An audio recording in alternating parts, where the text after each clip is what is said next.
اوبي ميكيل موزيس وين رايحين موزيس؟ جول. جول. وين رايحين؟ جايكم موزيس انتم راجعين. وين رايحين؟ جايكم موزيس وانتم راجعين. هدف اول لمنتخب نيجيريا عند الدقيقة 25 من فيكتور موزيس.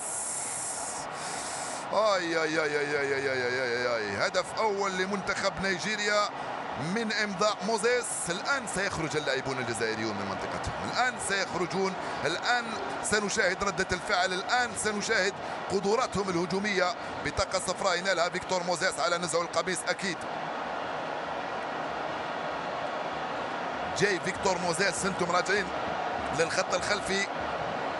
من العمق توغل فيكتور موزيس، مر الكرة للاعب جزائري وترجعها مرة ثانية. اوبي ميكيل فيكتور موزيس راجعين للخلف. فيكتور موزيس، هشام بالقروي رجع له الكرة وسددها على يمين الحارس رايس وهاب مبولحي مفتتحا مجال التسجيل لمنتخب نيجيريا. الهدف الثامن لفيكتور موزيس مع منتخب نيجيريا في 27 مباراة لعبها.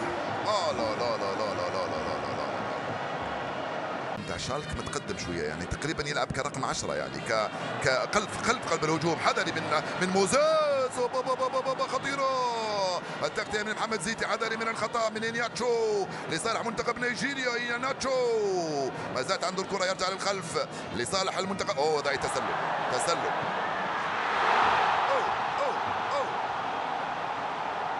سبحان الله. اوبي ميكيل يضيف الهدف الثاني لمنتخب نيجيريا. الحكم المساعد لم يرفع الرايه في الاربع دقائق الاخيره من عمر المباراه. الكل ينتظر ويعتقد بانه في وضعيه تسلل.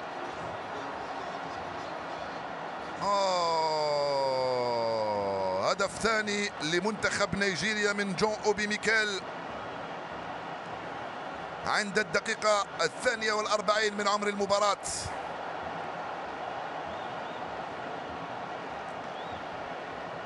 هدف ثاني غير متوقع تماما وغير منتظر. هاي اللعبة من إنياتشو ارجع للخلف. كسرت وضعية التسلل يا عيسى مندي. لا. هدف ثاني قاتل لصالح منتخب نيجيريا عند الدقائق الأخيرة من عمر الشوط الأول من هذه المباراة. مراوغة ممتازة، راح رياض يا إسلام من هناك يطلبها فوزي غلام، يواصل رياض مع فوزي غلام، يفضل يحتفظ بها، يلعبها في الوسط مع نبيل بن طالب. نبيل جول.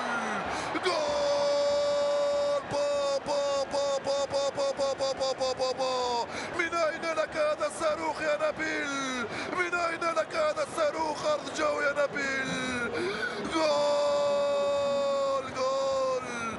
جول يعيد بإلى نبيل. هدف يسوى ذهب، يسوى الماس، ويسوى نيجيريا كلها يا نبيل. رياض محرز انطلق، رياض محرز أصر، رياض محرز رجع لنبيل. صاروخ هذا يا نبيل. بوم.